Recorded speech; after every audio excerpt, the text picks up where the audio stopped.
Please give it up for Ellen Wolfson.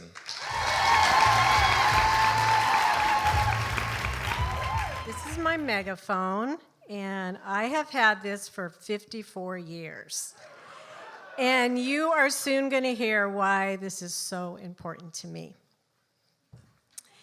In 1968, I was a junior in high school, and I was 16 years old. I looked out my living room window, and I started crying because my father was hammering a for sale sign in the front of our house. He was done with death threats to my life, chaotic classrooms, and a city that was erupting in racial violence. Well, when I looked closer through that window, he was crying too, because he did not want to be the next white person moving out of our neighborhood. At that time, it was called white flight. Well, as I watched him hammering that sign in the lawn, little did he know that I had no intention of moving anywhere. My parents were Jewish leftist radicals that grew up in New York, and my siblings and I were born in Brooklyn. And I spent the first few years of my life in this big cement project housing with families from diverse backgrounds. And when those toddlers were outside playing in the dirt and having lots of fun, I was in my mom's carriage playing with picket signs on demonstrations. And if I wasn't there, I was in underground meetings where my parents were plotting to give out leftist newspapers and to organize factories. And those toddlers at night were being sung these beautiful, calming lullabies. But my father would come in my room, and his idea of a calming lullaby was to sing me, "Go Down, Moses." And that's the Jewish song about freeing Jewish slaves. So I didn't have a chance in hell when I was growing up to not know about all the hardships in the world. Well, my parents got very scared when I was almost 4 to keep raising us in Brooklyn because their names were now on the FBI wanted list because they were identified as communists. So they swooped us up and moved us across the United States to Southern California, where my aunt and uncle lived, and borrowed money and bought a house in Compton on the border of Compton. Well, Compton at that time, Compton is on the outskirts of LA, and at that time, Compton was an all-white working-class neighborhood. Well, I was excited. All I knew is I had a new house, a dog, and a backyard. But what I didn't know that soon was going to happen was that Compton would become predominant, all black, and there would be very few white people, and my life would become very, very confusing and very complicated. I actually feel like I had 2 homes. One was the Jewish Community Center, where my mom worked, and one was Compton. And at the Jewish Community Center, I was surrounded by these wonderful white Jewish families that really opened up my heart to community and connection. But my eyes were also opened up to a community that had enough. I had enough food, I had enough opportunities, and I had enough to share. But as a little girl, I saw these communities that had very little, and I could not feel comfortable with what I had and what they didn't have. So I didn't really feel at home with that Jewish community totally. Something was missing.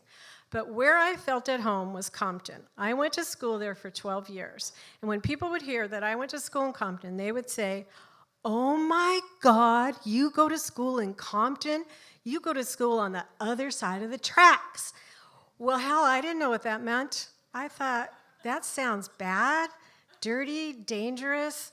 And I thought, I'm going to school on the wrong side of the tracks. But in my heart, no, I loved going to school in Compton, and that's where I was going to stay.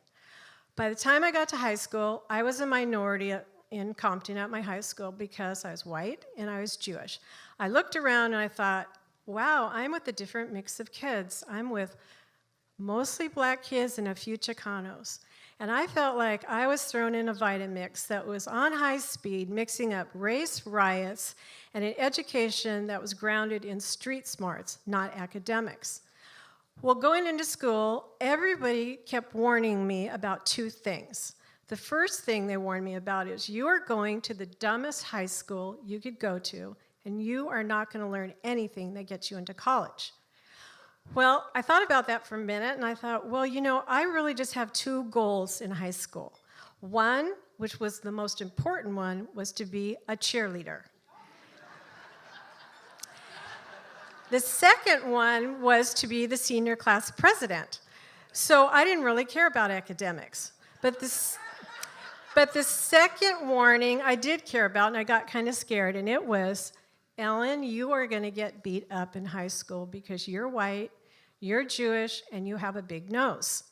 And I was like, The more I thought about that, the crazier I thought that was, because all I had seen my young life were the only people getting beat up were black people. And that really disturbed me, and I was really worried about that. So my life in high school became very unpredictable because I had this group of black girlfriends, that I loved. We were like a big cocoon. My parents were like their parents, and their parents were like mine, and we went through birth and death and hope and pain together, and I loved them so much. But then there was another group of girls that were also black, and I called those girls the mean girls. Well, they hated me, and I didn't really know why then, but all I knew was that I was scared of them. Well, I entered high school in Compton when it was very fragile, and students were angry and tender, and so was I, because Compton was on fire with riots, and the Watts riots a few years before was a town next to Compton. It almost burned down because of police racism. I watched the riots on TV. I felt so angry and so scared that I didn't know what to do about it. But then in high school, Martin Luther King was assassinated, and those same riots happened, but this time they were outside the classroom window. We were locked in, trash cans were on fire, and I felt this sense of solidarity with those rioters, because how in the hell were we ever going to change anything? Well, I looked around campus and I thought, you know what, this is my responsibility. I have to get this racial divide gone. I need to make sure everybody cares about each other. So I had this big idea that if I just went on campus, and I was Ellen enthusiastic Ellen, and I said, let's all eat lunch together and come to my house for dinner and share my resources, that we would all be friends, and we would build a little United Nations on our campus. Well, that was a pretty naive dream for somebody so young, and that dream turned into a nightmare, because I found myself in these academic classes that meant nothing to me or any of my other students. In English Lit, we were supposed to read the classics, Romeo and Juliet, Great Gatsby. I looked around, what the hell do these have to do with what's going on in Compton and in the world? So I organized Shut the Book. Well, Shut the Book meant that we all shut the book and nobody read any classics, and the poor English teacher was so scared, and she was so powerless, but I didn't care because it meant nothing. And then the same thing in history, except for my black friends did not see their history in the chapters of those books. I organized Walk Out. We walked out, and the history class kind of went down the tubes. So by the time I got to my college prep class, chemistry, and I think it was geometry, I was like, I don't even understand what they're talking about, and I raised my hand because I did not care, and I said to the teachers, what does this subject have to do with human rights? Well, needless to say, it didn't go over very well, and I got kicked out of class. I walked down the hall. I realized, you know what, I'm not going to college. I am actually not, and the teachers are not going to like me here. And everywhere I looked, there was some rule or some kind of racism that pissed me off, and I thought, you know what? None of these tactics are working. My mom taught me, walk out, write letters, blah, blah, blah. None of it was working. So I decided I was going to take justice into my own hands, along with my friends. And I decided to clone Robin Hood. And instead of Robin Hood, I was going to be Ellen Hood. And Ellen Hood came alive, and I found myself in the administration office blocking the door while my friends, who were very worried about going to college, changed their grades on the permanent cum files. And then it was easy to change their grades on the permanent cum file. They wanted to change my grades, and I said, oh my God, no, don't bother, because I don't care about college. I just want to get on the cheerleading squad and be the president of the senior class. Well, the more I thought about it, I thought, you know what? I have to have a really good grade point average to get on the squad. And I thought, I need an A in at least one class. And I decided, okay, it's going to be Spanish. I'm going to get an A in Spanish. So I walked into my Spanish class because my grade point average was bad. And I thought, let me just say, my Spanish class is kind of like when you watch in the movies, when the teacher would walk out, everything would erupt crazy. People would throw books and everybody would be yelling. So I took an opportunity when the teacher walked out, and I thought, yep, I'm going to get an A. I walked up to her desk. I took her her grade book. I erased all the D's that I had gotten, and I got all A's, and boom, I got to try out for cheerleader and run for senior class president. So I became senior class president, and I was now... I hope nobody does this. I became the only white girl on an all-black squad, and they were my same sisters I had told you about, which I loved every minute of it. And there it was again. My sisters, a couple of them couldn't afford the pep assembly outfits, and I felt like if one sister's struggling, we all are. Some of those young women's families could not even afford the food to feed their families. So I said, let's steal them. Let's steal our pep assembly outfits. So we went, I think the store was called, see what I mean about not doing what I did? Oh my God. So we went to Zodi's, we stole the outfits, and I realized that I thought I was doing this great job on campus with all this racial divide, and I gave myself like an A+ in my own class of social studies.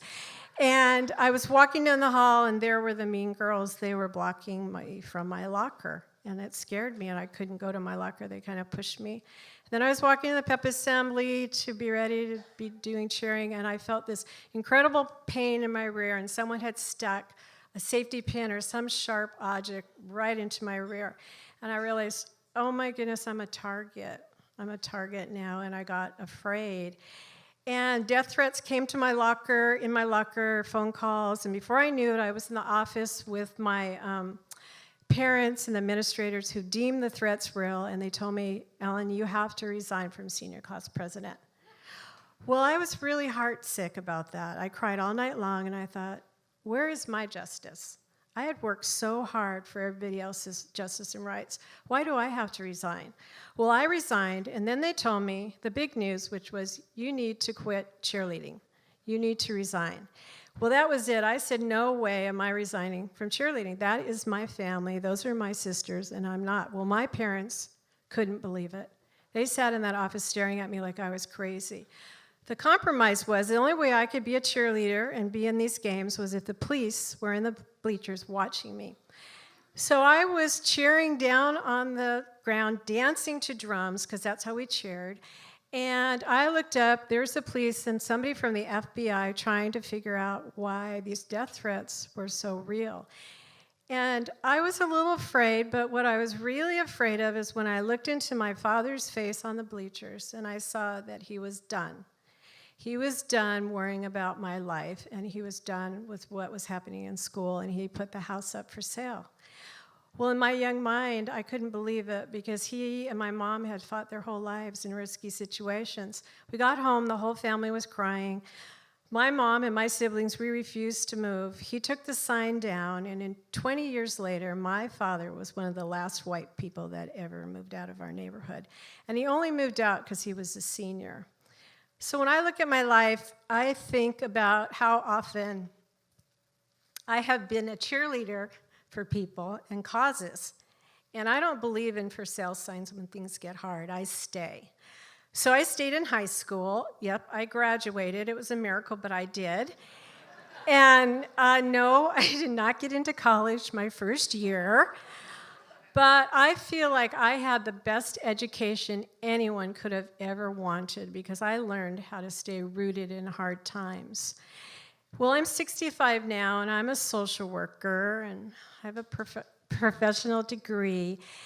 And when I wake up every morning and I hear about the violence and the racism that still exists, I am angry, I am heartsick, and I am still that young girl in Compton that was trying to bridge that gap with my friends. I miss my friends in Compton. I haven't seen them in 40 years, but 2 years ago, I flew down to Southern California because my mom passed away. And I was in the middle of her memorial speaking when I looked up, and there were my Compton friends being my cheerleaders for that very important day.